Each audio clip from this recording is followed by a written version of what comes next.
Yeah, let's start it with you brushing your hair. We'll bring back the peak. Yeah, no, bringing the peak back. Don't worry. All right. Welcome to the Clear Shots podcast, everybody. My name is Seth, almost certainly Batman Skinner. My name is Jake, Widow's Peak Jones. My name's Mathew, the Mazel Tov Cocktail McCabe. I like it. Yeah, that's cool. It's sick, bro. Yo. Yeah. Why am I playing Grand Theft Auto right now? I don't know. 20 minutes for this shit to download it. I'm like, I don't even know what I'm doing. Did you guys see that meme that's going around? My name's based off of. It's a news reporter, and the caption said they're saying looters are throwing Molotov cocktails, but someone wrote Mazel Tov cocktails. Yes, I do remember seeing that. That was great. It's very, very happy. That's a tough one. And under that, dude, I throwing ones like L'chaim. Pretty good. It's so irritating when those memes they get passed around end up being spelled wrong, and people just share them anyway. They're like, yeah, I like spelling errors. Yeah, and they get shared thousands of times. Yeah, and then people comment it you're the one that made the spelling error. I mean, where do you guys get your memes? Do you get them on Reddit or Facebook? I get them from bodybuilding.com. Yeah. That's the spot. I get my memes from weird subreddits on Reddit. Yeah. Most of them aren't even good. It's just funny and absurd. Because it's I don't even get if I see them on Facebook. I open Facebook every once in a while just to see if I have notifications, which I don't. I never have notifications because I don't engage on Facebook. Right. So I open it up, and what's funny is all my notifications are just wicked stupid shit. Hey, you haven't updated your profile in X amount of days, or you haven't here's a notification for one of your pages or whatever. That's all they ever are. But I scroll through for a couple seconds, and it just seems like everything now on Facebook is just politics or political memes. Oh, and yeah. It's not even entertaining anymore. And it's either these wicked conspiracy theory right wing people, or it's just left trying to be social justice warriors. Everyone it's not even. Yeah, social justice warriors versus people who listen to Ben Shapiro's podcast. So speaking of old pages, when Facebook was super new and everyone was messing around with it, it was 9th or 10th grade or something like that. I made a fan page for Ohkie Ball, and I still get updates on it. I can't fucking figure out how to get rid of it. Really? Do people still I don't think anyone does anything on it or subscribes to it, but it gives me updates about it, and I can't figure out how to disband it or just tell it to fuck off. Because that was back when Facebook said you could like a page, right? Or is it not like a page? It was become a fan. You would follow a page. Or you could become a fan or something, yeah. And it was became a fan of watching TV or some stupid shit. It's people would make pages those aren't a thing watching anymore. TV. Yeah. It's so weird. I never thought of that. It was so stupid. I have old pages too, but I don't think they're anything. Oh, I have same. When we were saying same all the time. And you made a Facebook page about it? Yeah. That was awesome. And then I just have old bands. I have Hair, Wormwood. Right. But it's we're never going to do anything. It's funny because every once in a while I'll see people liking wicked old band pages. And it's just okay, you're a bot. Because how would you have stumbled upon this? There's no way. What's this Ohkie Ball page called? I want to follow it. Ohkie Ball. Probably Ohkie Ball. How do you spell it? Dude, with an H, you know? It does have those letters in there somewhere. Here it is. I found it. Just type in Ohkie Ball with an H and an O. Yeah, I found it. No, that's fully spelled out. Yeah, I gotta add that page too. Yeah, dude. He's gonna get notifications.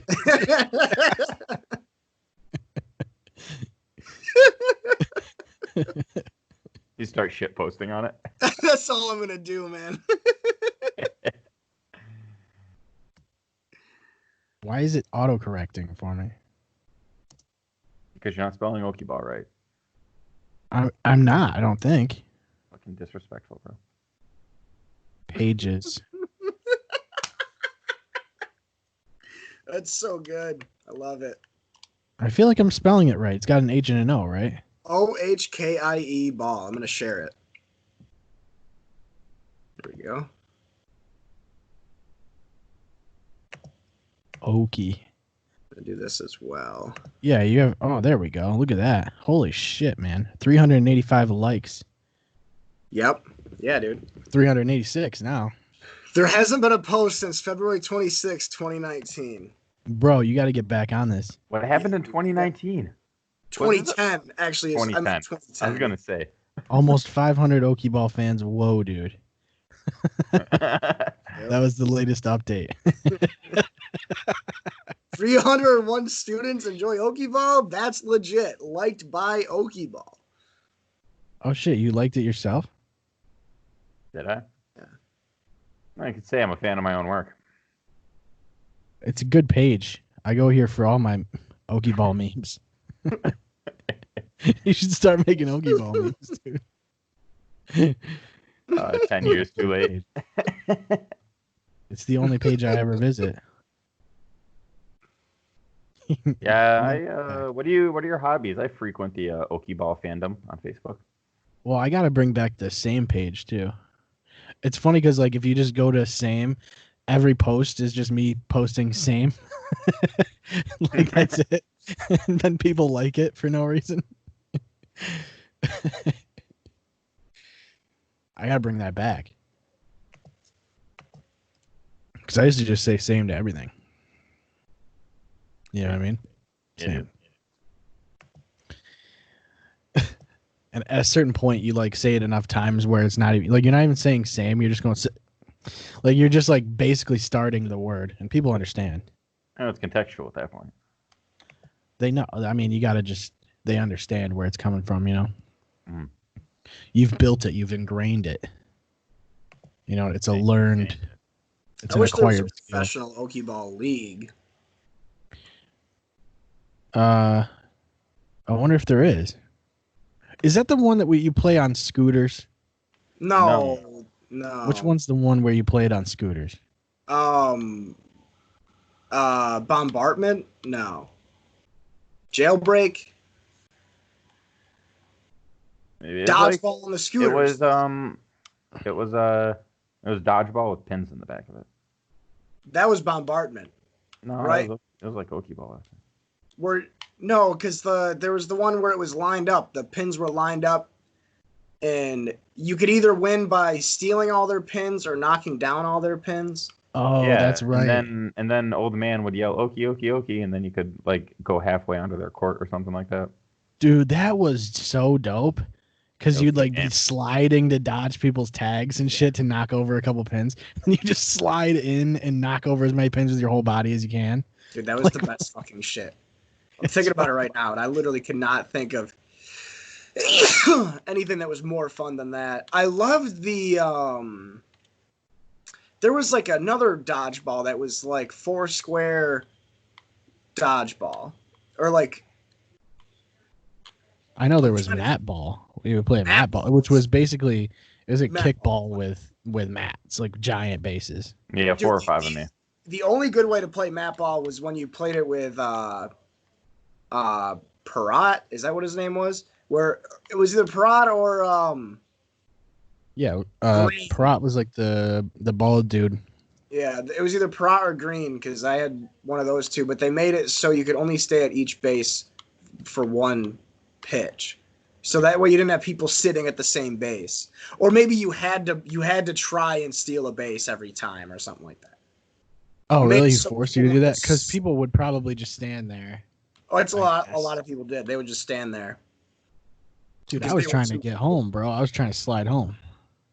Yeah, they were too cool to fucking play fucking mat ball. Like, imagine that, dude. Imagine thinking you're too cool for mat ball. Get the fuck out of here, bro. Yeah, and where are those people now? You know what I mean? They're pumping in the gas. gutter, dude. They're off. They're not even on social media, man. They're pumping gas, bro. They I probably can't still even use say pumping Pandora. gas anymore. They're stuck in the past. Yeah. Be seen again. Well, I guess you can't say pumping gas anymore because no one does that. That used to be a thing. What do you You do know, now? I didn't. Did I say pumping gas? No, I said that, but I was gonna say I said stuck in the past. well, that's the thing. Like, well, you could be stuck in the past and pumping gas because That's probably the only place you can pump gas now. it's In the the only past. place you had a guy who Or in pumps gas. New Jersey or Oregon. I think those places still have gas thing. Dude, that was like the like definition of like you don't make money. You know what I mean? Like that was the job that like that's what Artie Lang did for a while. he pumped gas. Yeah. He ate ass. Well, when he got out of rehab, he pumped gas. How do I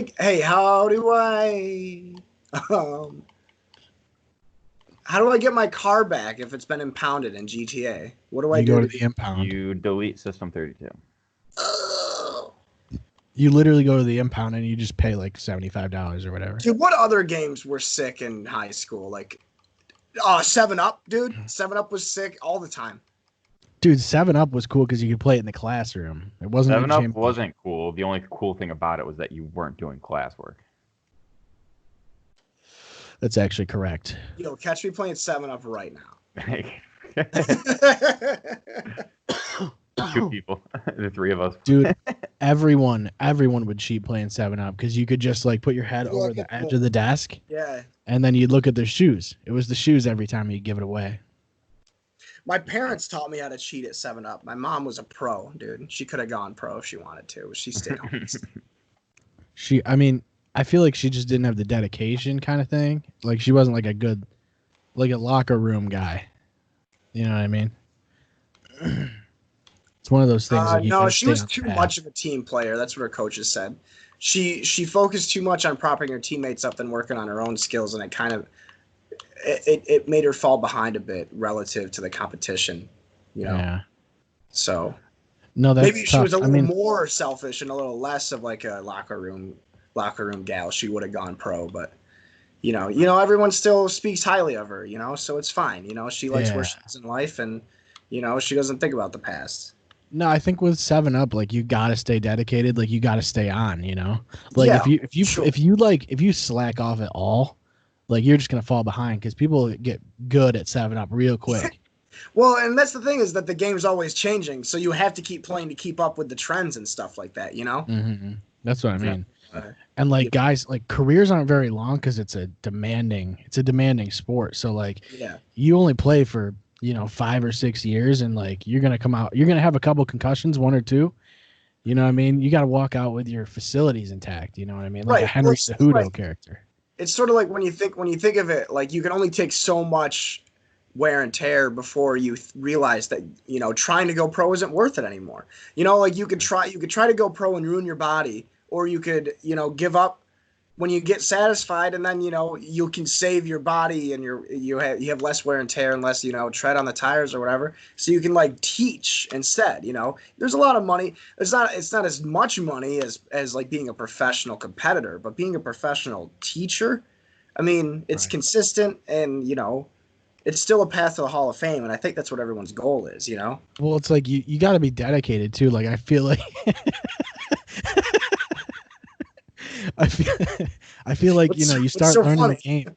You start feeling the game. You like learn the game so early that like you know whether you want to pursue it or not. You know what I'm saying? Yeah. You learn it in the classroom. It's that simple. You learn it in the classroom. Well, it's like the thing that gets me the most too is like, especially talking with my mother. I just had dinner with her today. That's why I was late getting on the show. But she was talking about how she was left-handed, and that gave her an advantage, but also a bit of a disadvantage, because there's only been so many professional left-handed 7-Up players.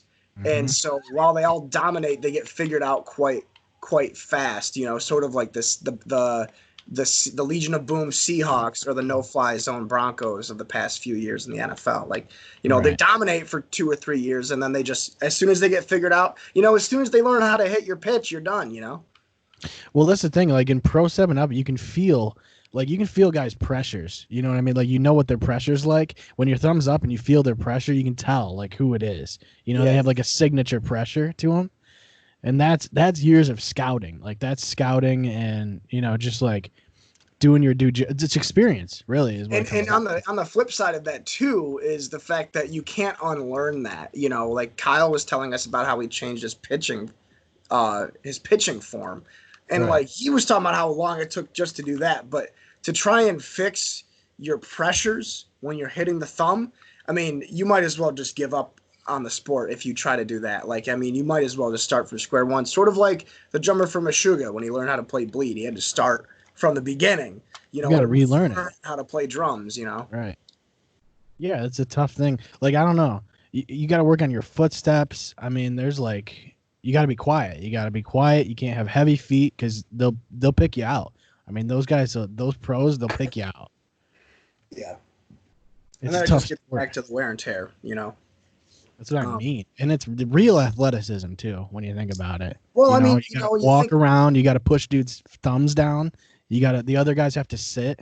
That's crazy. Well, you think about players like Kellen Moore. You know, Kellen Moore is one of the greatest, and Tim Tebow too. Two of the greatest college football quarterbacks of all time.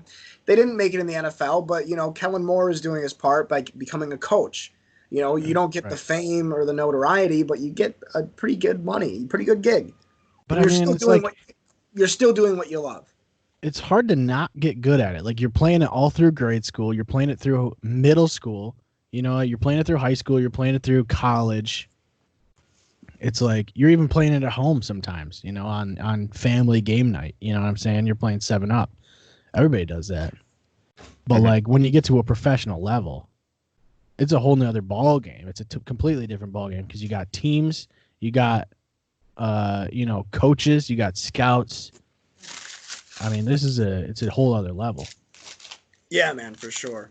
But anyway, enough about 7-Up. I mean, we could probably talk the whole night about 7-Up, but yeah. Politics gets taxing. That might be one of the longer bits that we've ever done. Is that longer than the Easter bit? I don't know. Easter bit was pretty long. That wasn't even a bit. That was just me not understanding what the fuck Easter was about. It's about buying chocolate. It is primarily about buying chocolate. It's also about bunnies. Yeah. Yo, this carrot cake's delicious. Speaking of bunnies, bro. So you know what I was looking at today was the Xbox Series X because I have to get it, and it's the only way, really, and primarily because Halo Infinite's a launch title. Really? So I have to get Halo Infinite, and which I'm pretty positive there's only like 2 launch titles that they've announced so far, which means basically when this console drops, likely I'm pretty sure the release date is like November 26th. So that's pretty soon. That's like 5 months. That's right. crazy. And so that means next gen is coming real soon, like sooner than I even thought it was, really. And it also, they haven't revealed a price or anything, but I'm expecting 500 to maybe 6 because last gen was 500, I believe. But I think what they're doing is gauging. They haven't released a price because of they're sort of kind of gauging where the economy is going to be. Right. And also they're looking at what is PlayStation 5 going to cost. And I believe they've already said that it's going to cost less than PlayStation 5, but now it's like, how do you really know because of what's gone down the last couple months here? Yeah, I can see that. Nothing will ever entertain me more than people that still act like Xbox versus PS4 is still a thing. Mm-hmm. Only people I hear bragging about the fact that they own a console are people that own PlayStations and only play Madden. Yeah, the last time I did anything on Facebook, there was a kid that was like posted some meme about like PlayStation being way better than Xbox, and I posted Game Pass because it already like that enough. That's that. If you think PS4 is better than Xbox One, Game Pass alone should bring it up to that level. And you're like just that alone, whether you like the Xbox or not, just the ability to pay whatever it is. I mean, I think it's like $15 a month for Ultimate, which is with the PC and the Xbox, but like just Game Pass alone, I think helps it out to get to that level. But I personally always liked the Xbox better. The at least the Xbox One, I really like it a lot. Like the interface is really nice, and it's just I use it for everything. The controller has me sold on it completely. That's my Sure. favorite thing. Well, I mean, there's a reason a lot of PC players that play games with controllers are using the fucking Xbox One controller. I mean, it is way more compatible with PC for sure. Like, it's easier to get using. But, like, and I'm not saying, like, I like PS4. I do like it a lot. Same. It's just that mine, I have problems with mine. I bought mine secondhand, but I like the PS4, and I see why people like it. But it really, to me, and this is what it's always come down to since 360 and PS3, is games. What do you want to play? Right. And what are your friends playing? Yeah, it's what your friends have. So, like, and I think as soon as we can go, hey, crossplay is on everything, then all of a sudden it doesn't fucking matter. Right. It doesn't fucking matter what you play on, because you're just playing on what your preference is, and you can still play with all your friends. I think that needs to happen, and it needs to happen fast. Yep. And that guy has a wicked loud car. Yeah, dude. And you know what? For sure, definitely for sure, get a new car, and I don't even care, because I'm so like, dude, how do you have a car that's that loud? Just get rid of it. Dude, my windows are closed. Like, that's what I mean. It's like, don't have it. Don't have that car.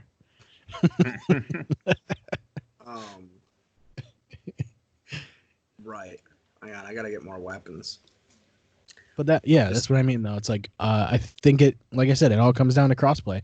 As soon as everybody can play with everybody, if you had like, and I know a lot of games are doing this now, where they have in the game they have their own friends list, and I think that's really the way to do it. Yeah. Like, just have a unique username or code or something that you type in the game. Give it to your friends as a gift. As a gift. And then you just play with whoever. That would change all that shit. We pretty much eliminate console wars, I would think. Yeah, they need that to drive up their profits. So I think you just need it, even if you're not trying to get rid of console wars. I think you just need it to satisfy your audience. Because it's not like everybody doesn't want it. Oh, I'm not buying a next-gen console because I just built this PC. Yeah, that's the thing. Like, the Series X, like the specs on it are fucking crazy. And I've been playing Destiny on PC, and I just watched their new reveal today, and they... Oh, I haven't watched that yet. Tell me about it. It's like they're gonna basically have, when the Series X comes out, if you buy all your shit on the current gen, they give you just a free upgrade to all of it on Series X, which is nice. Which is pretty much, you almost have to do that. And so they're gonna add like a new damage type, so like a new element basically, which is pretty cool. They're bringing back like the Cosmodrome. They're bringing back. I don't know. They haven't said. Are they doing any specialization with each quest too? I'm not sure.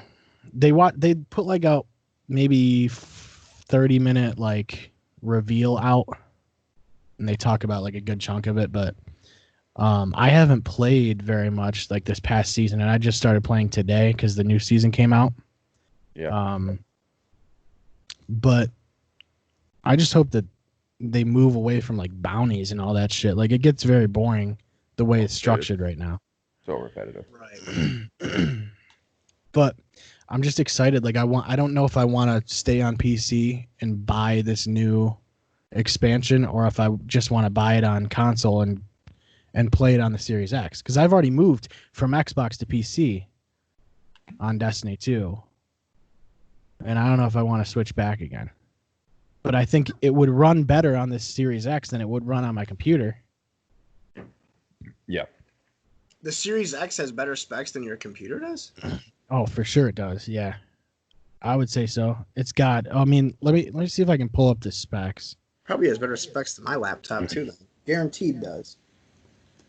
Oh, like from what I was reading, it's actually pretty crazy. But Destiny 2 is going to run at 60 frames in 4K on the Series X. And I get 60 frames on my computer, but I can't run it at like ultra settings. Right. And I've never used the Xbox One X. I think I've used it maybe at like a Microsoft store or something like that. But like I've never sat down with one. But the Series X has 8X Zen 2 cores at 3.8 gigahertz. That's the CPU. GPU is 12 teraflops, which is fucking crazy.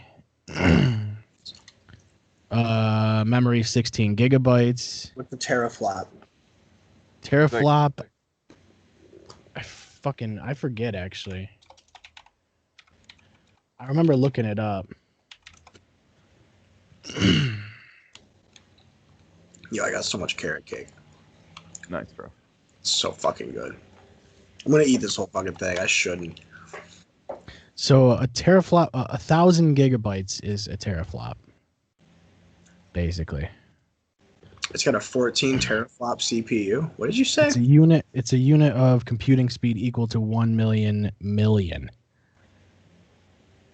I don't know what that means. floating point operations per second. Floating operation points per second is what that floating point operation Getting per arrested. second is what it stands for. You Sick. should call it Floopas. They should. It's got a terabyte of storage on the SSD, which is pretty nice because I had to buy a terabyte for my Xbox One, like separately. 120 FPS support. That's pretty sick. But the console just like it like I wonder if I can get a comparison to the PS5 maybe. What's the controller look like? I believe it's the same. I think it's just a new version of the current controller. It looks just like the Xbox One controller, which is fine. Do they need to do anything to it? Like I feel like it's already there. Like I said, it's the best controller on the market. I stand by that 100%. If you have to use a gamepad or a controller, Yeah. like I prefer mouse and keyboard, but I like playing console. I like playing console because it's convenient. I'm not going to play anything hardcore on it. I'm going to play like sports games or Grand Theft Auto or whatever. So, You know what I mean? Yo, can you steal a plane in Grand Theft Auto? yeah. Well, I mean, it depends. I mean, are you talking like a plane that's in the air? Nah, like I'm playing GTA. I'm in the airport right now. So can I steal? It depends on what plane it is. Looks like I can. There's a lot of planes. So the PS5 has pretty solid specs too, but just everything you look at, It's better. This is better. yeah, it's unfortunately for them. I think have we seen like the PS5 console? Has it actually been revealed, or just the controller? It's all fake. Yeah, I'll fake shit. Because I think they've only shown the controller. Maybe I can get in this plane. No, I'm not gonna try. They're probably gonna beat me up. Well, what you can I don't do give a is shit you about can, that. Like, Game Pass is the only thing for me for console, and I'm keeping it. Like, and I like my Xbox more. When it comes down to exclusives, I haven't had a PlayStation 3 or 4 since Bloodborne came out, and I missed out on like God of War 4 and Horizon Zero Dawn and all this other shit. which is good. Horizon Zero Dawn is really good. They're good games, but I just like I'm not gonna play them anyway, probably. Same. And Spider-Man was really good too. Yeah, That's but I'm another like, exclusive. it's not like eventually maybe I'll play it eventually when I'm older or something. I don't know. But I would rather be able to play Halo and Gears and use Game Pass than play any exclusives on PlayStation. And that kills me to say because I want to play Bloodborne again wicked badly, and I want to play Last of Us. But I just like my Xbox, bro. I do really want to play Bloodborne, though. Like, wicked bad. I might get a PS4 just to play Bloodborne. So that might have set. Yeah. I don't know, man. It's like, really, it comes down. And the thing is, you can't buy a console based on the exclusives because you don't know what the fucking exclusives are going to be. Like, I wouldn't, like, maybe if when the PS4 came out and I knew that Spider-Man and God of War were going to be a thing, I'd be like, oh shit, maybe I'll get a PS4 too. Like, Right. I would have bought it earlier. Like, I don't know. You can't really, it's See, tough. funny It's 'cause really just fandom is what it is. I did the reverse. Like, I started with a PS4 because of Bloodborne and The Last of Us and stuff. And then I saw that Xbox One was getting Game Pass, and it was coming with every Halo game and every Gears of War game, plus Gears 5. Yeah. And I also got the Xbox One when Gears Ultimate came out, because it had, you know, I don't remember when I rebought this. I got rid of it for like 6 months and then bought it back. But Yeah, I just put Gears Ultimate Edition on here on the computer, and I want to play through it again because I know Dave hasn't played Gears 1. no, So it'd be pretty cool to co-op that. But it's on Game Pass, so why wouldn't you? You know? And it's like, I think, well, even Gears Tactics is on there, isn't it?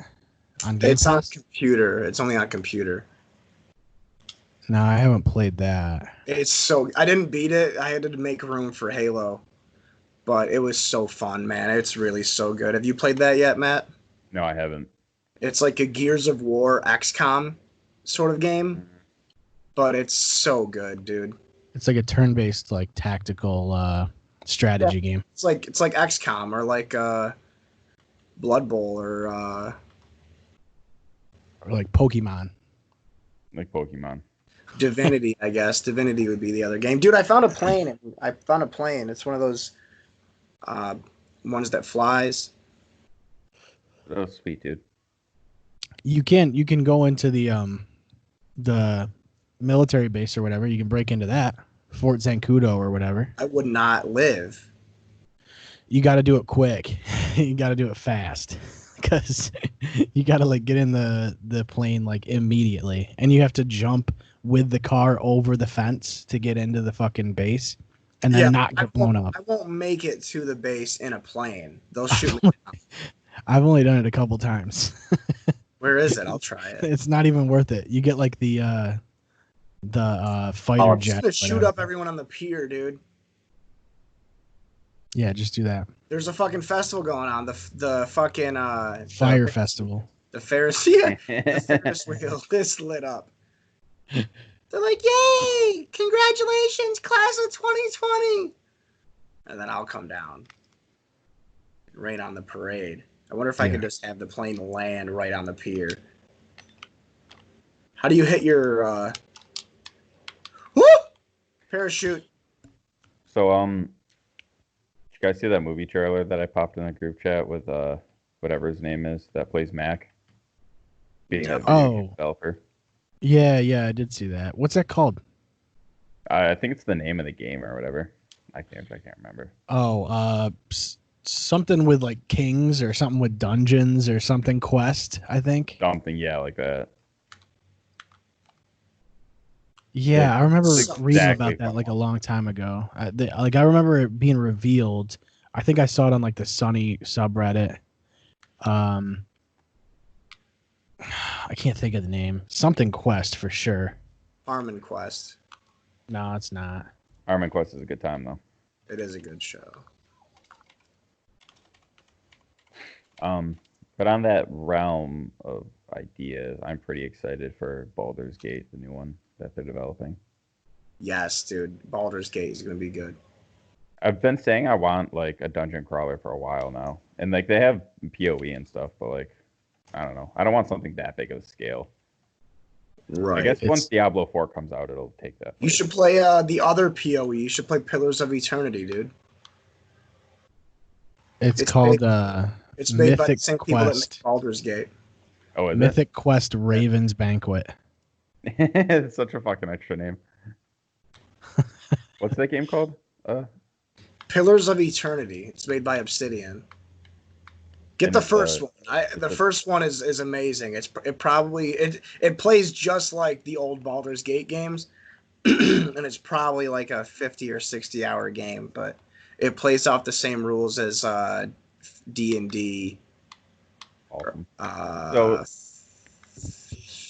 I can't confirm it, but like some of the things I was reading sounded like what they're planning for the new Baldur's Gate game is like there's gonna be a dungeon master who like plans out the levels and stuff. Like a real person? Yeah, so I guess it's gonna if what I read was correct, it's gonna have some form of like design the adventure elements to it. That's sick. I hope it does. That's a cool idea. It's sort of like the Left 4 Dead director, but it's a real person. Well, I think that's a cool. Like, it's always cool when it sort of interacts with real life, like that one game there for Xbox. What the fuck was it called? Son of Rome. No, it was that. It was that live action game that was a exclusive. Connect. Quantum Break. Oh yeah. I thought you meant like live, like real life.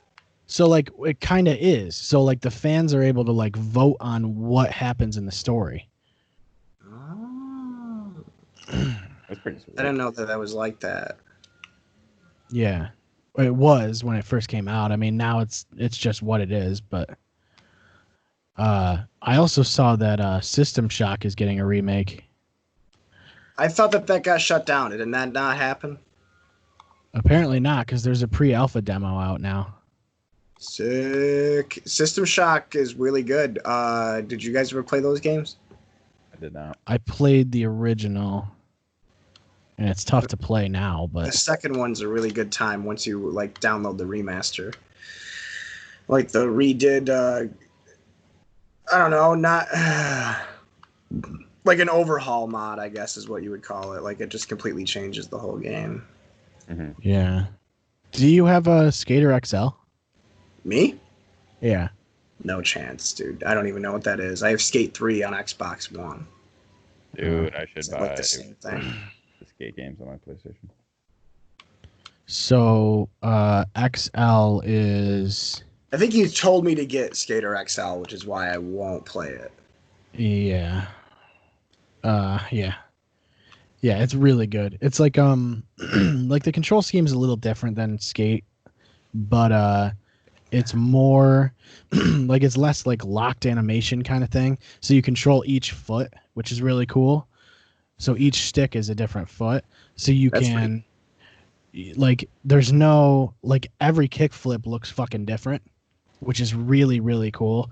So it's all physics based and there's no like robotic fucking animations where you see the same shit over and over and like you do in Skate. Mm-hmm. But it's in such an early stage, like it's in early access right now. So you only have like 2 maps. You get 3 maps with like the beta if you opt into it. But it's just like if they could polish this game, like when you play it, you go, oh shit, like if they can polish this, it's going to be like revolutionary because it just feels like, and it's not like there's no like objectives, like go here, do this, go here, land this trick. It's like you literally, it's like a sandbox. So you like skate around, you go, oh, this spot looks pretty cool. I could do this here. And it's more like real, like what you would do in real life as far as skateboarding goes. And it's really, really cool. And it's harder to hit tricks than it would be in Skate. Like, you know, Skate was shooting for realism, but I think at a certain point it sort of kind of got out of it got out of that realm and got a little crazy with some of the shit that you could do. Yeah. Right.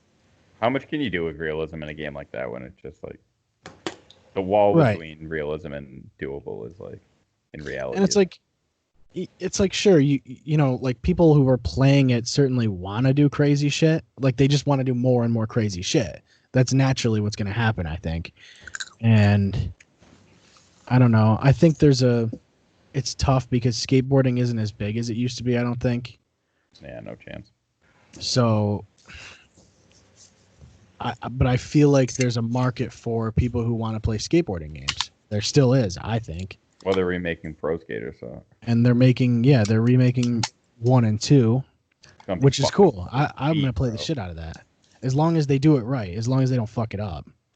When I heard the soundtrack and the demo, I was just like, oh my fucking God. Yeah.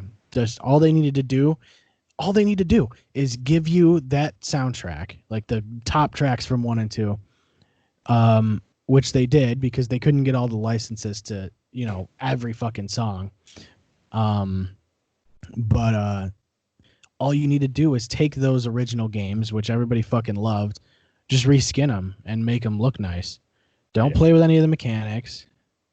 Don't add anything. Don't take anything away. Just give us those games back because people loved them for a reason. And I think the nostalgia alone is what's going to get people to buy it. Because I'll buy it. I'll buy the shit out of that. Yeah, and being able to play online and load in someone else into your area. Yeah, cool. Yeah. And part of the nostalgia is the soundtracks. Oh, and they need to add a free skate to number 1 because number 1, if you're playing with other people, you could only do it in competition or at the timed matches. Yeah, that was part of the thing about. I mean, I didn't even care at the time, though. It's like, I mean, it was a different time, I guess you could say. Like, right. Back then I was like, I'm just going to run. Dude, there was one map. I don't remember if it was the first or the second game where it was in a mall. Yep, and second level, the first game. The first game? Yes, okay. So you played the warehouse and then you played the mall then. I believe so. Or the hangar or whatever. And so you, it's all downhill. There's no, like, so if you're trying to go for the skate letters, you have to do it all in one run. Oh, God, I remember it. There was 2 of them, the 2 levels like that. Yep. Yeah, and it's a pain in the ass. Well, I mean, you have to do it all in one run anyway, but you can't, on those other levels, you could just turn around and circle back and go get the letter that you missed. On the fucking mall, it was all downhill, and it was such a bitch. Like, I remember that. I very vividly remember the day I got that game trying to fucking get the secret tape on the fucking mall and like all the skate letters in the same run. It's just games aren't that. It's an arcadey game. Games aren't like that anymore. It seems like everything shoots. Oh, dude, that was so exhausting. But like, is it better to have? Is it better to shoot for realism or is it better to shoot for like an arcade style skateboarding game? Yeah, I think it depends what the trend is. It's like I think there's a sect of an audience that wants a realism game, I think like Skate, which is closer, and it sort of blended both of them together. But I think there's also an audience for an arcade style skateboarding game. I personally think that the first 4 Tony Hawk games are the best skating games ever made.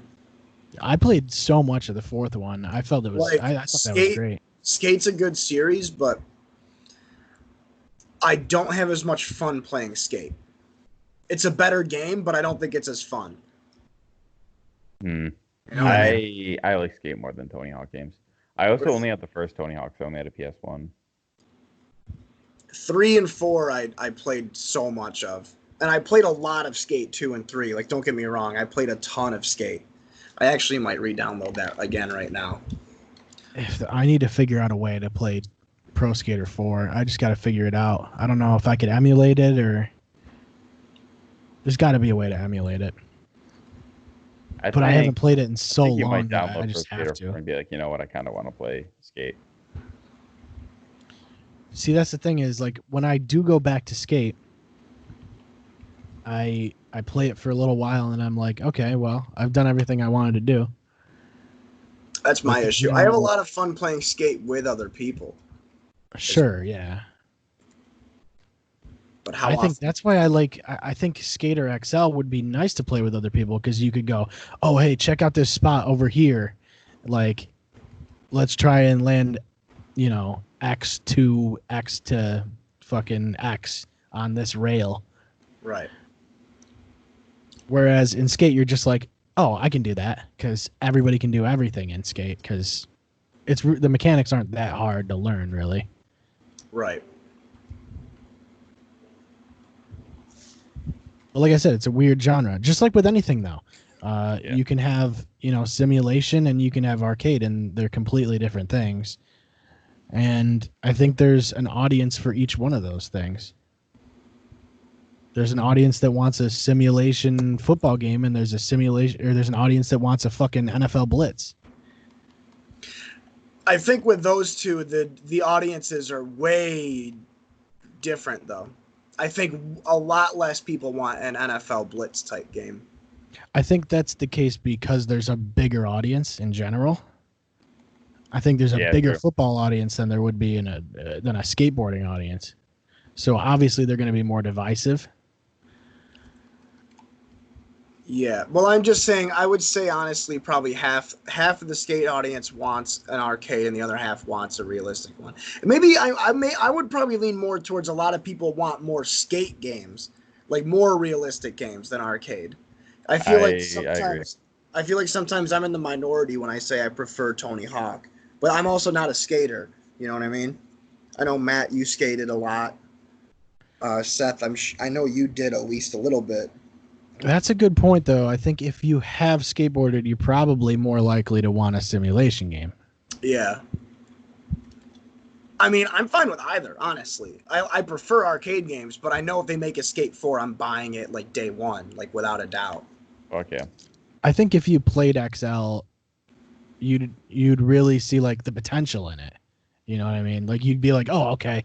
Like if these guys keep carrying it on, this has something behind it, just because the control scheme is pretty unique. And we saw that happen with skate.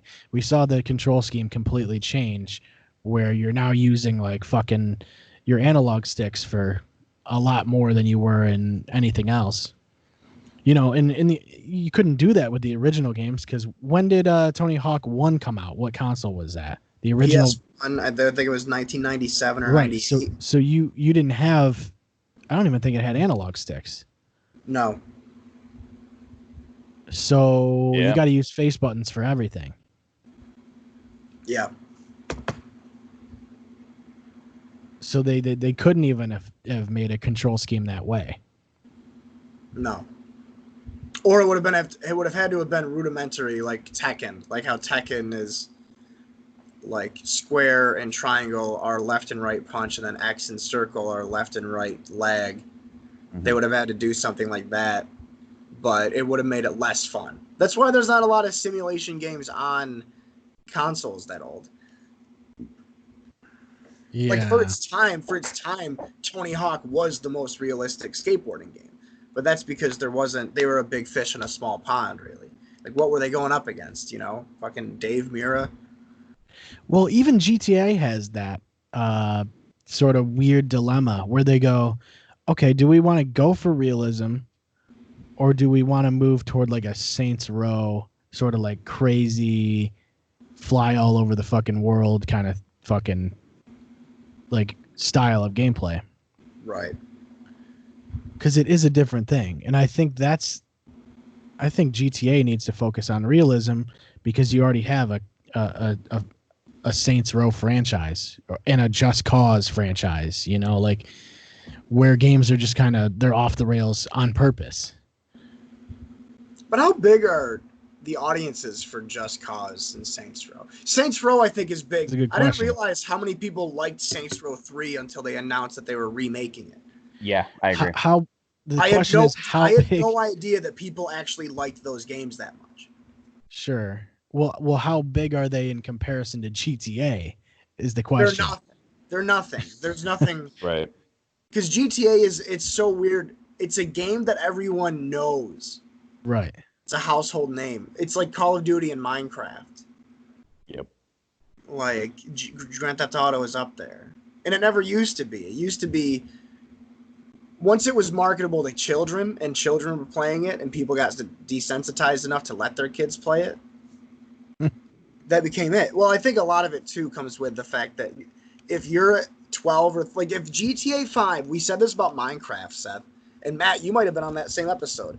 If Minecraft came out when we were 10, that would have been the only game we played because there's much to do. If GTA 5 was out when we were 10, that would be it because it's like so many games within a game while also being a sandbox and also being one of the greatest games of all time on top of that. Right. Like, the market for Grand Theft Auto is insane. Saints Row is weird because it started off grounded in reality. Well, the cool thing about it is with GTA, you cover all your bases in a lot of ways because you can go, oh, we're a sandbox game. Oh, we're also a shooter. We're also a free roam game. Like it's we're like also this a racing game. Yeah, they're a driving game. So it's like you're covering a lot of audiences at once. And you also have a lot of freedom in that game to do whatever you want, which I think is what people like. And that's what I like. I like booting up GTA every once in a while and just going like, I'm just going to play around. Like I boot up like a GTA Online server and I just do whatever it is, like closed session or whatever, and just play around in the open world. Yeah, that's what I was just doing. I just deleted it because I didn't realize how much space it took up. I had to delete. Oh yeah. I had to delete pretty much everything else off my console. I was like, man, I'm not going to play GTA enough to justify having it be the only game besides Call of Duty and 2K. Well, that's another thing is, so the fact that like this new console generation, like I'm worried about storage. I'm worried about storage on all these console generations. Yeah, dude, that's what we're talking about, like the different versions and stuff like that too, and how much it's going to cost. We're completely different ball game because we're not going to buy it like we did before because everybody knows that everyone who owns a PS4 or an Xbox has a storage issue right now. Yes, and not only that, but games are only going to get more expensive storage-wise. Yeah. You know, it's like you look at Call of Duty, the newest Call of Duty, and the size of that file.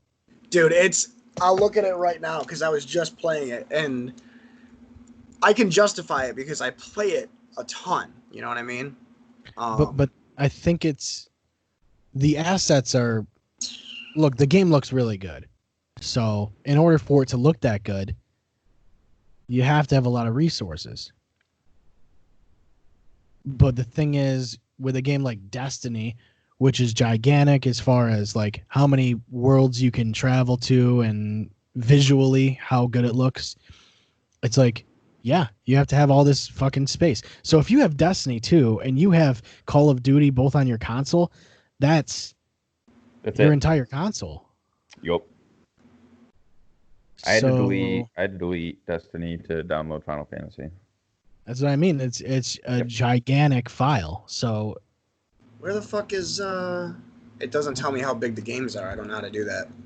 As long as you can have expandable storage, as long as you can connect. You can buy $100 SATA for it, right? Oh, there it is. It's 184 gigs. Call of Duty is with everything included. Like, yeah. I don't play the campaign, but I have it installed because I want to save it and play through it again on a rainy day. But the campaign itself is 27 gigs. The co-op mode is 20 gigs. That's crazy. If you buy a 1 terabyte, you're not even getting a terabyte. You're getting like 700. The shitty thing is that. The shitty thing is that over 100 gigabytes of it is textures and assets and stuff, but it's also Warzone. I don't play Warzone, and I wish I could uninstall that, but you have to have Warzone installed to play the game. Right. Exactly. So look at it this way. The original Xbox One launched with 500 gigs. Completely undoable now. That's what I have. I have half a terabyte. I think my PlayStation has the half a terabyte as well, come to think of it. So, and I bought a terabyte hard drive for my Xbox, so now I have a terabyte and a half, basically. So, when you look at this new generation, you go, okay, well, it's going to have this much memory, but how big are games going to be at the end of this console's lifespan? Or even halfway through this console's lifespan? Yep. Like, we don't know. Because we don't know how fast technology is going to move or how slow technology is going to move. Like, you have no idea. And it's hundreds of dollars a lot of difference, too, that you have to put down. It's there's a lot of unknowns. So like I said though, as long as you can externally expand your storage, you're gonna be okay, I think. I mean, I'm just gonna buy external hard drives, or probably just use the one from my Xbox One that's a terabyte already. Yeah, is it just a SATA drive? Yeah, Or it's do you have just to get a specific one? No, actually, it might be just like a USB external thing. You would just have to format it. Yo, so off topic, but the UFC just announced the card for 251, and it looks like it's about to be the most insane card of all time. What's that mean? We got Kamaru Usman versus Gilbert Burns for the welterweight title. We got Volkanovski versus Holloway 2 for the featherweight title. Jan versus Aldo for the bantamweight title. Namajunas versus Andrade for the women's strawweight. And Van Zandt versus Rebus for something else. But we have Frankie Edgar versus Pedro Munoz and Volkan Ozdemir versus Jiri Prochaska, who hasn't Where lost. Are you seeing this? I'm on Wait, so is this so this is Fight Island? Are we gonna do this at Fight Island? Yep, July 11th. How much Mortal Kombat, like how much more Mortal Kombat could you get? Literally having a bear in the cage. And then and then Goro shows up. Dude, Goro versus Volkanovski. Let's do that. We don't need Max Holloway.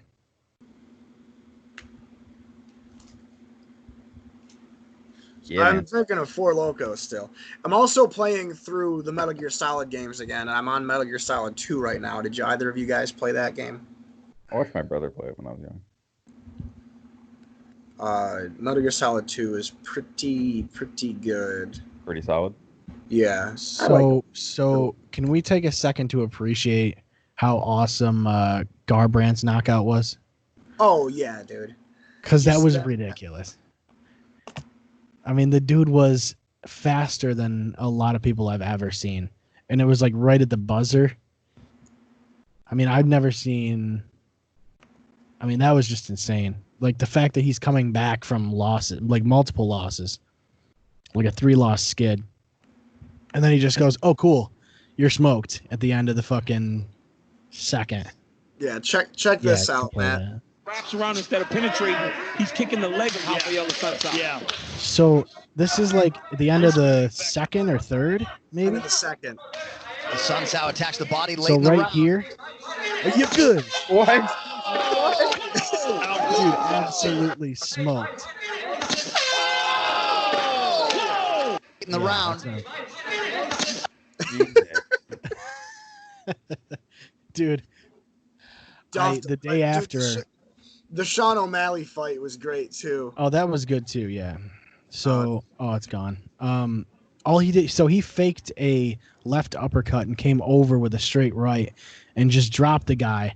And, like he basically, it was just a walk-off. Like it was like a walk-off fucking knockout.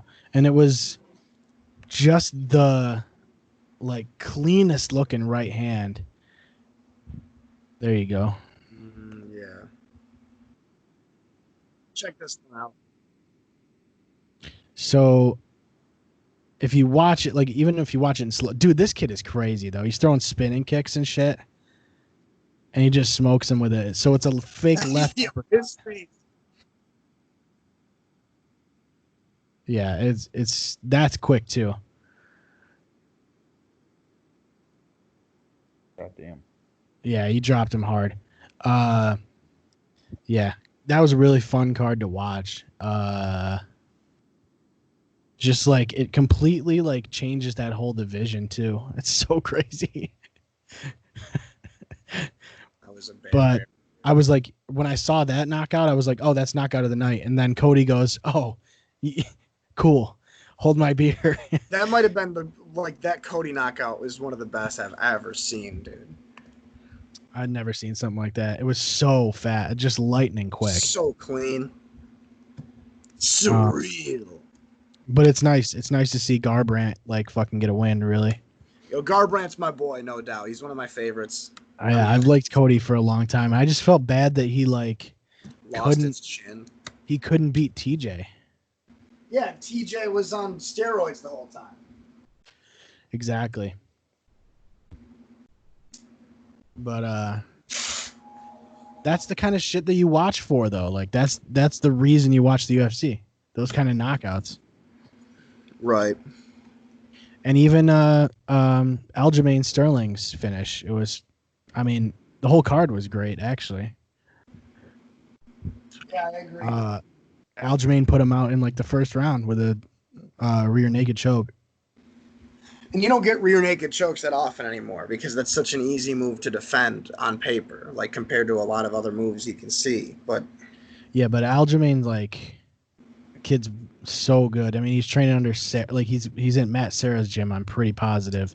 So like, when you're learning from a guy who was at the top, I mean, it's gonna help you. Just plain and simply, it's gonna help you.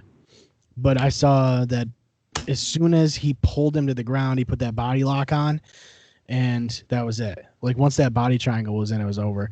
The thing is, like, you cannot breathe. It's hard to breathe already with a body triangle, but it's even harder to breathe when a guy's choking you and has a body triangle. You know what I mean? So it's time to tap out. But I'm excited to watch that kid, man. I'm excited to watch Aljamain. And I wonder what Garbrandt's going to get, because he was at number 9 rank and he won his fight. So I'm wondering who they match him up with. I saw somebody saying he should fight Cruz next. Could be interesting too. I think it's going to be like Cruz. It's going to be Cruz and Garbrandt, and then Sugar Sean and some other guy, and then whoever wins those fights fights the winner. But I think Sugar Sean. I don't know if Sugar Sean is good enough to. Like a lot of people are saying, have O'Malley fight Garbrandt. I don't think he's good enough for Garbrandt yet. Even though Garbrandt just came back from 3 fights lost in a row, he pretty much lost to the champion and the other number 1 ranked contender besides him. The thing that worries me about Sean O'Malley is his ground game, because we haven't seen much of it. And he floats a lot like Silva, and he's very reckless. Yes, he throws a lot of spinning shit and crazy stuff, which doesn't usually land, but the stuff that does land is scary. So I like watching him. And I said that when we started watching it, and I know you were at Vinny's. You guys called me like 14 times, and somehow guys were drunk at like 9. You guys were drunk as shit at like 9 o'clock. Yeah, dude, I didn't even watch the fights. I woke up early the next morning and watched them before I went to work. I didn't even watch. I watched it on here with like Dave and Brian and all those guys. Oh. But it was a really fun card to watch. So anybody who hasn't seen that card, at least watch the finishes. We just showed you 2 of them, which we're probably going to get pulled for, realistically. But it doesn't matter, because we don't make any money anyway. Right. Yeah, we can do whatever the fuck we want, dude. Yeah. Dude, we got to get a Spotify deal like Rogan did. Yep. I'm gonna message Spotify. Sponsor me. Send them a sponsor me skate video.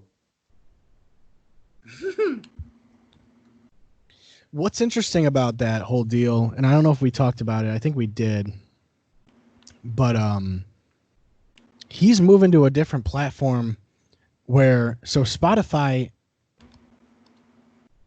like, they own a bunch of music. Like, they have the rights to a bunch of music.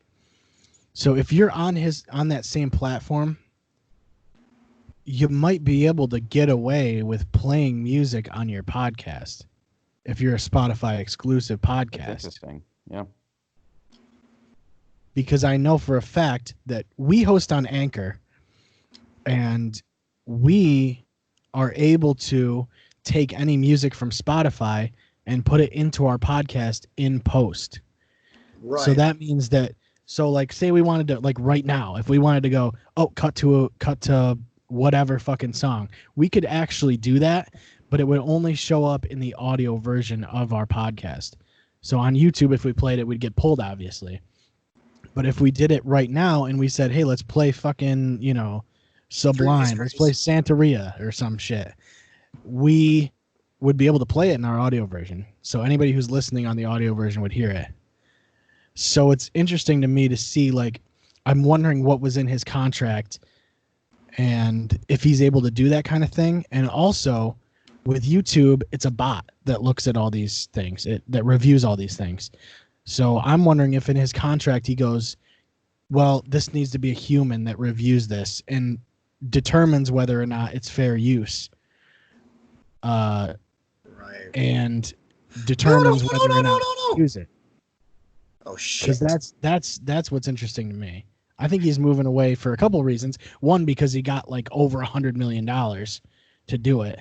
Of course. And two, because he might be able to escape certain copyright violations. So it's really interesting. And it's really interesting, like, for the podcast world, because I want to see who else does that, who else tries to do that. Because how else do you attack, if you're Spotify, how else do you go after the podcast world than grab the biggest podcast that's out there? That's the smartest move they could have possibly made, and to invest that much money in it. I think it's a great idea. I think their UI sucks. I think their Spotify UI sucks for podcasts. But if they can improve that, I think that the whole podcast, like, landscape is going to change. Like, I really do. And I don't know if it's for the better or the worse. I really don't. Because it looks like now you're going... Because it looks to me like you're going to go, oh, this podcast is Spotify exclusive. This podcast might end up being Amazon exclusive or some shit. And now you have to subscribe to multiple different platforms to get all the shows that you want to listen to, just like you do now with TV shows, where you have to go, I got to get Netflix to watch this. I got to get Hulu to watch this. Right. I got to get Amazon to watch that. Things would be the one thing that's like free of that shit. Yeah. Well, that's the whole thing about podcasts originally, was that anybody could get it. Yeah. It was on everything. And I don't know if I want to see it. I don't know if I want to see it go that way. I really don't like the current business model of things. And it's unavoidable. So you have to have multiple subscription services. You got to have Disney Plus. You know, you got to have fucking Netflix. You got to have all these other ones. YouTube TV, YouTube Premium. YouTube Red. RedTube U. Is there still a YouTube Red? I thought it was just Premium now. I have no idea what it's called. It was originally called RedTube YouTube Premium. Red, I think. RedTube. You're thinking of RedTube, yeah. You're definitely thinking of RedTube. But it's just an interesting thing to... I was more surprised that Rogan signed that deal. You know? Just considering how big he is already. It's like, does he need... Number one, does he need 100 million? Like, the guy makes a ton of money anyway. I mean, you cannot say no to that number, though. Exactly. You know? You'd be Yeah. stupid to say no to that number. I'm not going to say no. So if they want to offer us... If they want to offer us 100 mil... You know where we're at? What? You know, Spotify, if you're listening, you are. They're listening. You know they are. You know, think about how long my hair would be if I made $100 million. I'll take 50 mil. How about 50 we'll mil? go? Yeah, I'll take 50 mil. Easy. What would you take? Okay, here's one. Would you take $1 million if you knew that they would pay me 10 instead? Like you get 1 and I get 10. Would you still take it? Because that's the deal I was proposed to before. They said one of us gets 10 and the other one gets 1. Well, first of all, I'd wonder why. I think it's part of an experiment. Like a social. I'd probably still do it. because it's $1 million. I would split if I got 10, I would split some with you. I mean, I'd talk to you about it. You know what I mean? I'd try and get you. I would give you $4.5 million. That way we each have $5.5 million. Nice. I mean, I would take it either way. Tax that internal transaction. Yeah, so even if we tax it, we still walk away with. If we each walk away with $1 million, who's, Right. Dude, yeah. To me, like, I think $1 million is, as long as you're not fucking dumb as shit and spending it like crazy. I mean, you're set for life. I mean, it's not. I mean, it's not debatable. You could live on just go buy a $400,000 car right away. Well, duh. Like $1 million in my yearly income would be enough to last me like 25 or 30 years, living off of like $35,000 or $40,000 a year. That's the wealth inequality issue in our country. Yeah, it literally is. You got it right there. Yo, people are talking about Jeff Bezos. We talked about it. He's about to become a trillionaire, and that shit makes no fucking sense. You can't quantify that in your head. Eat him. $1 trillion, dude. Yeah.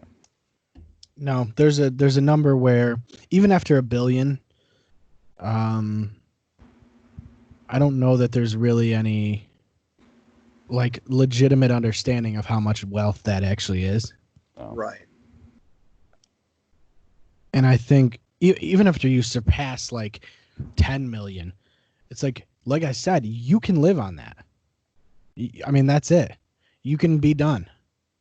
Like, and with Rogan getting 100 million, he knows. I mean, he already didn't have to ever work again, but like that right there just solidifies anything he's ever had to do.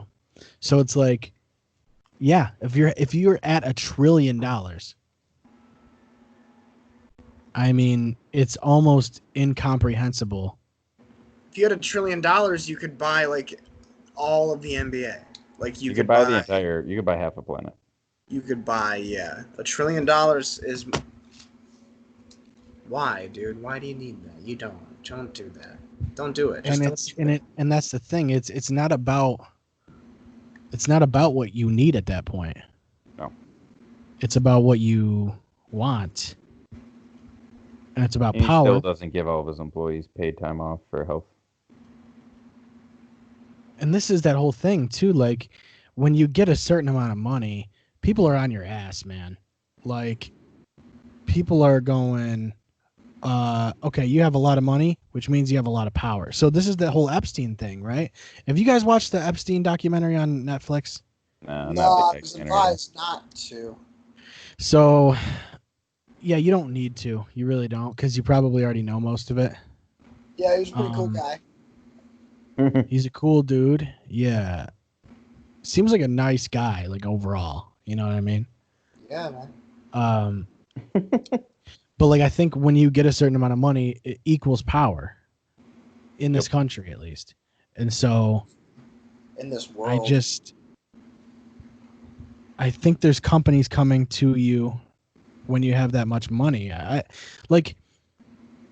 watched Rogan today with Andrew Schultz, and they were talking about how like Google has to have the government talking to them. It's the only, like, there's no way that they're not, because Google has so much goddamn money and they have so much power that the government has to be in coordination with them in some way, which means that Google's going to have to give you results that are filtered by what the government wants, I would imagine. And it seems to be the case, because when you Google something, you're seeing Fox News, you're seeing CNN, you're seeing like New York Times, Washington Post. You're seeing all of those same sources.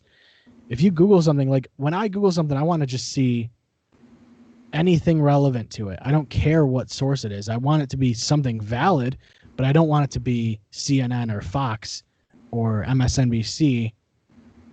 Like, it's hard to get information now. And I think a lot of that has to do with Google and having this fucking relationship with high-end people in the government. Like, it has to. There's no way the government doesn't talk to these people. Yep. Dude, you're super right. Like, it's scary because you're limited now. You're limited in what the information that's coming in is. Yeah. It's harder to find real information, and it's harder to find things that aren't biased in one way or the other. Paid information. It's crazy. Some of the Right. statistics and things that you see online are specifically like paid. And for. also you Fuck. also look at things and you go, okay, well, these algorithms are all pushing me in this direction. Things that I like, I'm only going to see more of. Things that I follow, I'm only going to see more of. So you're put into this, like, your own little box. Like, everything that you like is the only thing that's going to show up on your newsfeed.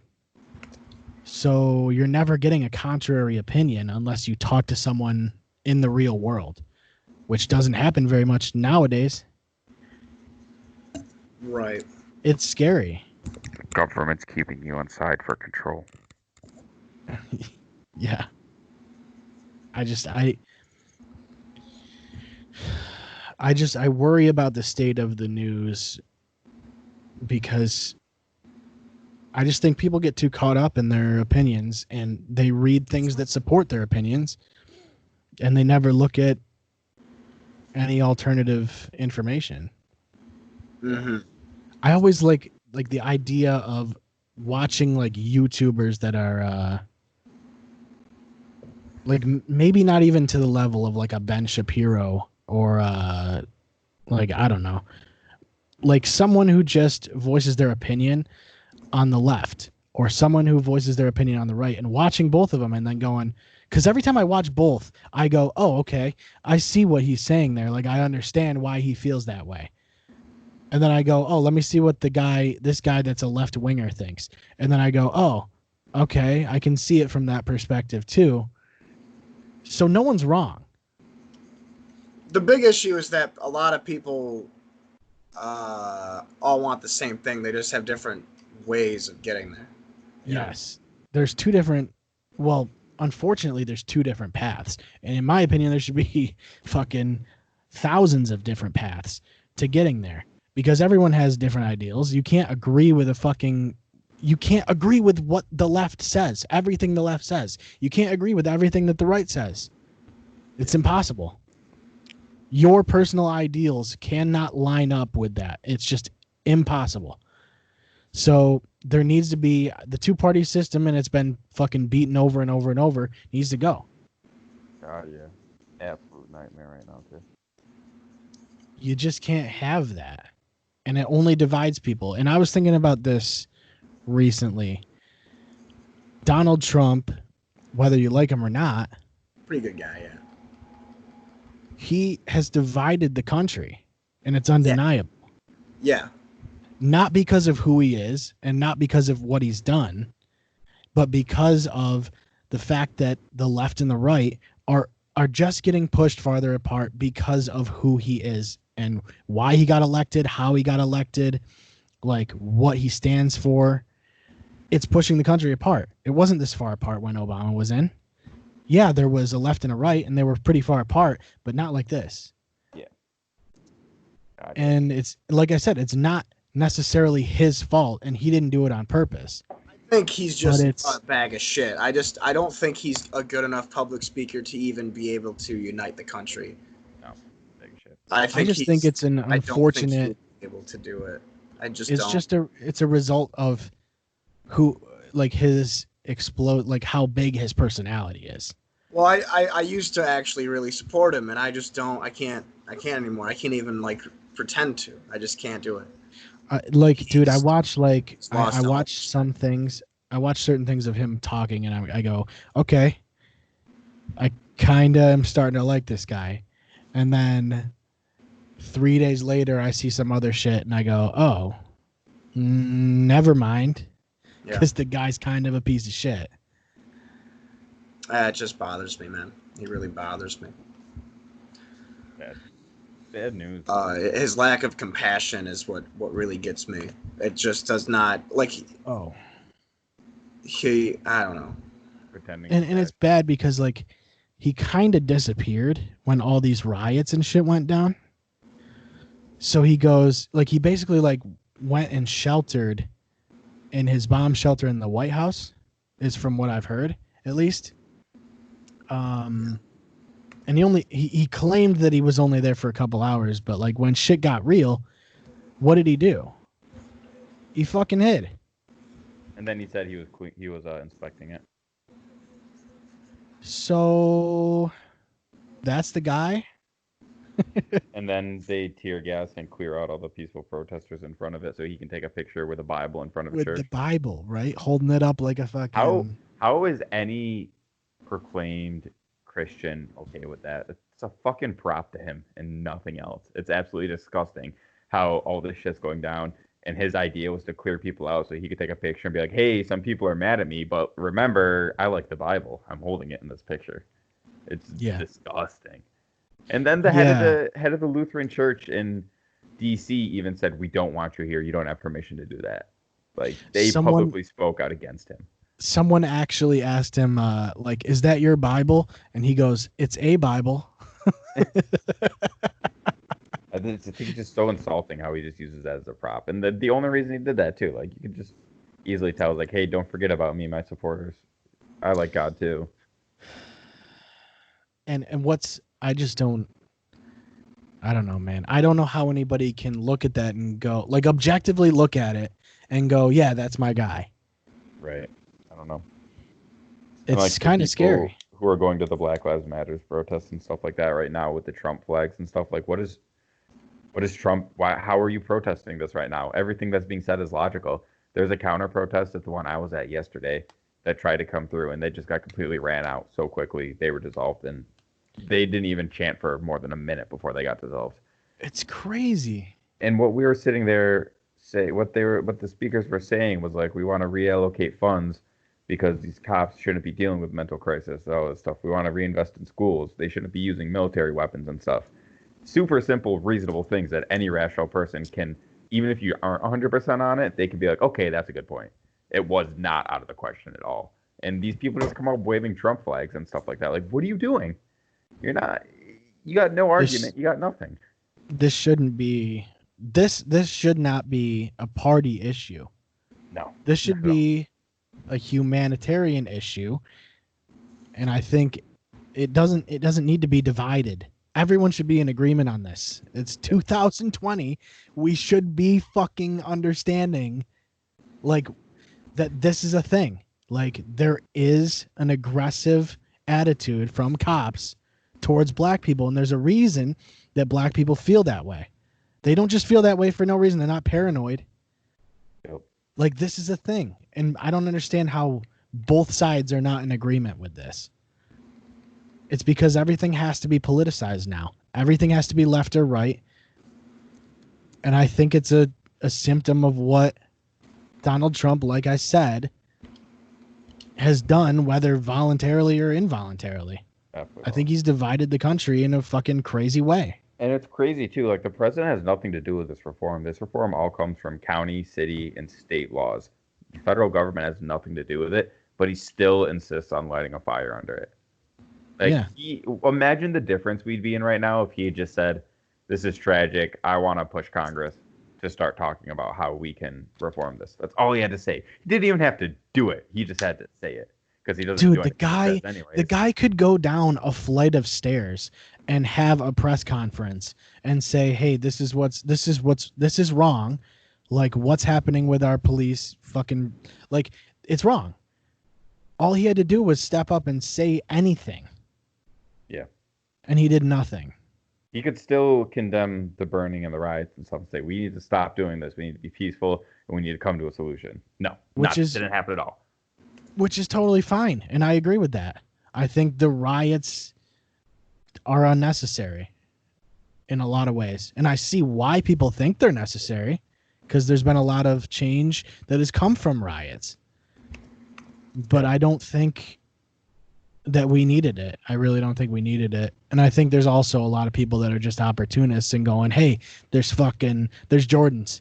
I'm going to go steal those fucking Jordans and I'm going to sell them because we're in a pandemic and I'm out of fucking money. because this guy sent me $1,200 2 months ago. Right. I can't believe we never got a second one. That blows my mind. How? Yeah, how? How? Right. $1,200? Are you fucking kidding me? How do you think $1,200 is good enough? Are you fucking kidding me? Even if I wasn't still working, like that's 1 month's bills. And it's like, I don't even, eating. dude, here's the thing. Take my $1,200 because I'm still working. Give it to other people. I don't care. If we were really in that much of a pinch, I would have said, you know what, that sucks, but okay. Yes. Like, I don't know. I just don't understand. And it sounds entitled when you say this, right? Like in a kind of a weird way, it kind of goes, you kind of sound entitled because you're going, give me more money. But I also feel like since I'm working, I don't necessarily need this money the way that people do. And I know people need it. I know people need multiple months rent. So don't give it to me. Give these people a couple months of some sort of leeway. $1,200 isn't very much, but it's going to help them. Yeah. See, I'm very lucky I had it even though I was still working because my landlord ultimately didn't freeze payments. And even though I was working like half the hours normally, and I still couldn't collect unemployment. So if it wasn't for the stimulus check, I would have been absolutely fucked. Because even though I'm an essential worker, the first like 6 weeks of COVID, I was only working like 20 hours a week. Like, the way that the whole thing was handled on all accounts was just not good. That's such a big symptom of what's going on right now in the backlash that everyone's getting to. The problem is we haven't done this before, right? Right. The problem is that we haven't done it before, and we don't know how to go about it. So now the only reason we got this $1,200 is because it just happened to pass. And then they were trying to do it again, and it's kind of stalled. Then Lord knows what happened. Like, it's gone. Right. It's on the media. It's not being talked about. We didn't have a plan for this, is what the real issue is. And then there's so much bad situation too. Like, one of my friends, she's been on unemployment, and she worked 3 part-time jobs, and one of the restaurants is opening back up, so she has to go back to work. And now she's only going to be working 1 part-time waitressing job out of the 3 that she needed to sustain herself, and she loses all her unemployment and everything. What the fuck? Yeah. And now you also have people that are going, why the fuck would I want to go back to work? Because they're making more money doing nothing. I think than they were at their job. There is a story about one, I think it was in Pennsylvania, someone was saying that, like, oh, there was like some business, something meeting, and they said, what if we have problems with our employees coming back to work because they're making more money on unemployment? And whoever the official was like, pay your employees more. I don't know. Okay, yeah, because we have the government the money, deemed the minimum standard of living was a $600 check during COVID, and then people are going to go back to work and make less, even though they publicly came out and said you need at least this much, $600 a week or whatever they were getting. Yeah, like I said, it just comes down to fucking we had no plan. Yeah. And we had to do it fast. And I'm also in this camp that like feels like it wasn't as bad as we thought it was going to be. Yeah. And I think things can start opening. And I think, look, I still think that people who are at risk or older people should probably chill out. And I think there's also another study that came out to like a couple days ago saying that like asymptomatic people don't carry it or can't spread it as much as we initially thought that they could. Yeah. So it's like we just didn't know enough about it. Yeah. And how could you? And now we know a lot about it because all we've been fucking doing, the only focus we've had is figuring out what the fuck's going on with this thing. So funny that he was like considered to be one of the best. What? Darren Williams. He used to play for the Jets and the Jazz and the Nets. Like, dude, it's just crazy that he was, or is it Duran? Darren Williams was considered like the best point guard in the league in like 2010, and he's just nothing now. It's wild to me. Same. Yeah, man, that's crazy. Sorry, dude. I'm drinking. I'm a little stoned. I'm playing 2K. I'm looking up players. You know how it goes. I don't know. Yeah, we'll wrap that part up. But anyway, it's just I just want to be done with it. That's all. I think a lot of people want to be done with it. Right, for sure. So let's be done with it. All right, I'm over it. All right, that's it. It's over. COVID's over. All right, we've ended COVID, guys. We're having a revolution right now. I don't have time for COVID. Yeah. We gotta have the Xbox, the new Xbox, and the new PS5 have to come out. We can't have COVID hanging around. Can't have COVID. I gotta play video games. I gotta stop police officers from beating people to death. Fuck. Also, if you're a cop, for sure don't beat people to death, you know? Please. Definitely don't kill guys. All you had to do was not kill people and we wouldn't be here, but here we are, so. Dude, what? It's easier to not kill people than it is to kill people. You know what I'm saying? So I much don't know, have you easier ever to killed people? I never have. Yeah, dude. The I've never protest we went to killed, no. yesterday was so many people in Charlotte. It was NAACP ran, and there was not a single piece of garbage on the ground. There was no fights, no nothing. It couldn't have gone better. And that's how almost all of them are too. You know, Trump's just trying to provoke, whatever. Well, yeah. Well, it's like everything, man. You only see the bad on the news. So yeah, the 1, 2, 3 things that fucking happened that were horrible, you're gonna see on the news. What about all the thousands and thousands of good things that fucking happened? Right, dude. That's And not on look, the you news. see how quick some of these cities are changing. Yesterday, the march was about stopping using weapons in Charlotte. If there's that one viral clip where between 2 blocks they blocked off all the protesters for no reason with tear gas on each side. So the march yesterday was to end use of chemical things, and that passed today. Minneapolis defunded. Like a dozen other places across the country started defunding police officers, and they're striking people out left and right. So it's working. It's pretty dope. That's really good. Fucking is. All I know is that at the end of last year, didn't see any of this coming. For sure didn't see any of this coming. Nope. I was like, 2020 is gonna be pretty cool. Dude, I can't wait. It's gonna be two 20s. It's gonna be Dude, sick. the best New Year's I've ever had was this past New Year's as well. Really, I don't really do anything for New Year's usually. I usually don't either. It's a little house party. Which honestly, I think little house parties are always the best ones. Yeah, we actually went to a ticketed event, but it was at a small brewery here. Brewery fits maybe like 200 people. There might have been 200 people there max. It was not that crowded at all. There's people, there's food. And place is dope. You get like a little electronic bracelet. You hit the bracelet on the tap, you self-pour and everything. It was That's cool. perfect amount of people, dude. All people our age. So not what does it packed. just run your like tab up or something? Yeah, you put a card on file and it does that. Yeah. Oh, that's so dope. I Yeah. would spend too much money. It was $50 to get in, and then each beer was $1. I'd just be You like got at 2 the free fucking thing. drinks. Yeah. Just doing that, like scanning it a million times, It was filling up drinks. And no, it also did it based on how much you pour too. So if you poured a half beer, it would charge you half. That's fucking Oh, crazy. that's sick. Yeah, dude, it was perfect. Not too many people. It wasn't a party, but it was like you're out and about still, and awesome. Definitely have that everywhere. Yeah, so cool.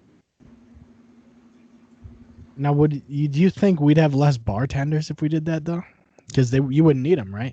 They don't need them. But it was only craft beer, so I guess there's still a market for needing bartenders. But the bartender is sort of part of the spirit of a bar, though, in a way. You can make an argument for that. People would come to the Raven to see me. Yeah. That's what I mean. You could make an argument that like the bartender is sort of the soul, like the heart and soul of a bar. Mm-hmm. Yeah. Oh, for sure. And there's things I liked about that and didn't like about it.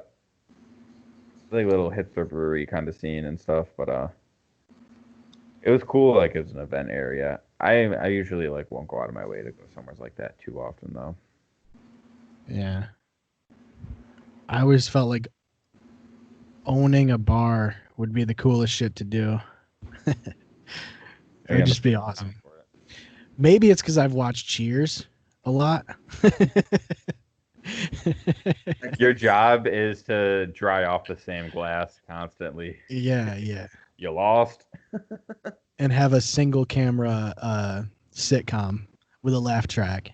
Oh, actually, it's not a laugh track. They film it. They do a live audience. We could do a live audience, though, I guess. Clear Shots. That's a perfect name for a bar, dude. Clear Shots Live. Well, Clear Shots only serve Rumplemans and Everclear. Wow, I'm already out, bro. we'd be the bartenders, but we'd just tell everybody to get their own shit. Like, bring your own beer. Yeah. You put your beer behind the bar, we'll get it for you. Yeah. That'd be You were the guy with the Bush 12-pack, right? Yeah. It's like we took some already. Yeah, I there's only. I have the Mountain Brew 12-pack. You can't miss it. I'm actually down to do that. That'd be hilarious. Super illegal. Yeah, but Unfortunately, yeah. when has that ever stopped anybody? Yeah. Right. Listen, I know you guys got people doing coke in the bathroom, but this holding beer thing's gotta stop. Yeah. I don't know if that would work.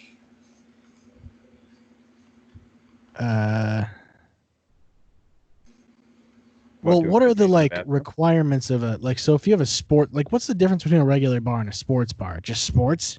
Yeah, I think. Yeah, I guess so. I think that's the we only chose difference. At the Raven, you just couldn't order chicken wings. Wait, did they have chicken wings at the Raven? Oh no. Oh.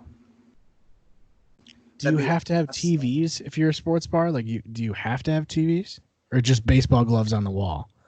You have to have cards in the table, like at Tully's. Yeah. Gloves on the wall for sure. I think gloves on the wall is necessary. I mean, if I was to do it, I would just put a bunch of TVs on the wall, of course, and maybe some gloves. Yeah, you need to make food for sports bar.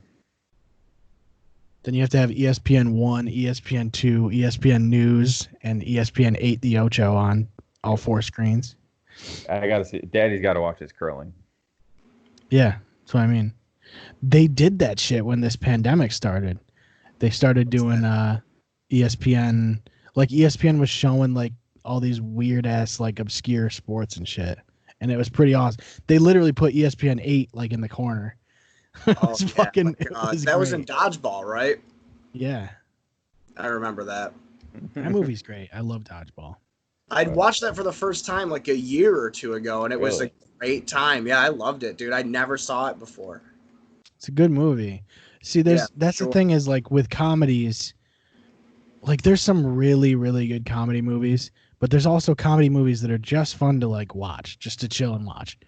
And one of my favorite movies is See No Evil, Hear No Evil, and it's got Gene Wilder and Richard Pryor, and so Gene Wilder plays a deaf guy, and Richard Pryor plays a blind dude, Really? and that's the whole movie. That's the movie. So like they get caught up in some weird like robbery shit. You've And talked it's about this before. I know you it's have. great because it's not like you don't have to be super invested in it. And like they're both good in those roles for whatever reason. And it's just like an entertaining watch. And it's not like something you gotta be like super paying attention to. You just kind of chill and watch it. And I like that about some of those comedies. Like 40-Year-Old Virgin or like fucking like I don't know, like any of those really. What's the one what was that one stupid ass movie 43 or some shit? That movie was garbage. Oh no. Yeah it was That's like a the- sketch. It's where Logan had fucking ball chin or whatever. Yeah that's right. Mark Hamill. No, Hugh Jackman. That's who it was. Yeah. Not Mark Hamill. It had Mark like Hamill. huge names in it. It had like wicked big stars in it. And Yeah. it was just like a sketch. It was almost like a sketch comedy show. The chick that played Storm, Halle Yeah. Berry. Yep, that's right.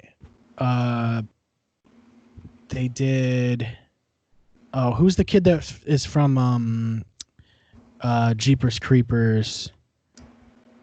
And he's from like Waiting. Oh, super What the fuck is B-list his guy. name? Like Justin definition. Long. Justin Long, definition Justin B-list Long, actor. Yeah, he was in it. There was there was a handful of different like pretty famous people in it. And like I said, it was just like kind of like a sketch and some of them were pretty good. But like the movie overall was pretty stupid. It was just like this one dude pitching a shit movie to a bunch of producers and getting denied over and over. Nice. Because it was movies about guys with balls on their chins and shit, you know. I did not like it at all. Yeah, it was like, but like I didn't like it, but it was a movie that I just watched. Like it wasn't like it's just another one of those things, like a background movie. Right. And I feel like that's what a lot of comedies are. Pineapple Express is a really good comedy movie, though. Have you seen that? Yeah, I knew that was gonna come up. Yeah. Never seen Pineapple Express. It's got Really? James Franco, Seth Rogen. It's got that one. Let me see. I've never seen it. No. Yeah, that one's really good. I like Pineapple Express. What the fuck is this guy's name?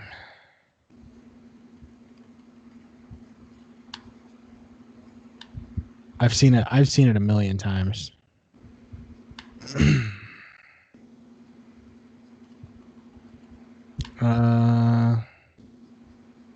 Fuck IMDb, dude. It's so bad. We're on IMDb though, by the way. Shout out to IMDb. It freaks me out, man. It really freaks me out that we're on IMDb. You are? Yeah, I don't like it at all. I fucking hate it. Oh, Danny McBride is who I was thinking of. I've never seen him. You've seen him. The second you see him, you'll be like, oh, I know that guy. Don't know. But it's about like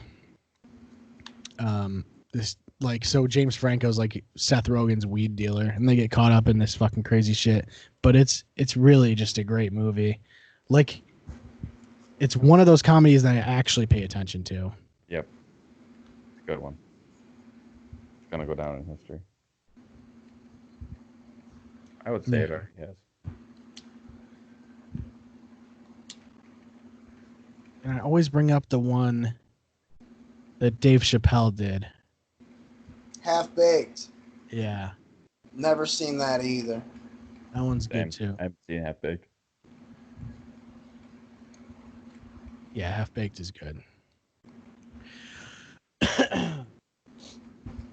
But I look through like Netflix and look for comedy movies and they're all pretty shit. Like there's never anything good on there. Dude, definitely not. And if there is, we watch it in 20 minutes of it being released and then back to nothing good again. What was that? If there is something good, watch it 20 minutes after it gets put on and then we're back to nothing good again. Yeah. Yeah, there's not even really good like anything like movies on there. Like it's turning into Netflix is turning into like all exclusives is part of the problem. Like they're doing all their own shit and they're not getting like licenses to older shit. Yeah. Oh, they just got The Last Airbender though, so. Yeah. Played that 3 times. Avatar, The Last Airbender. Not the movie, of course. The show. Right. Well, as soon as they have Dragon Ball Evolution, we'll be fine.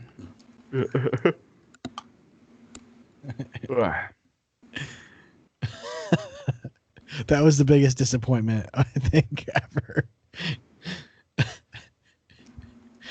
Everybody's just like, let's just forget that ever happened. I am lucky enough that I never bothered to watch it. I watched it. Hmm. Yeah. Don't. Yeah, if I wasn't. But also kind of do. You know what I mean? Like, kind of watch it though. Why? Because it's that bad.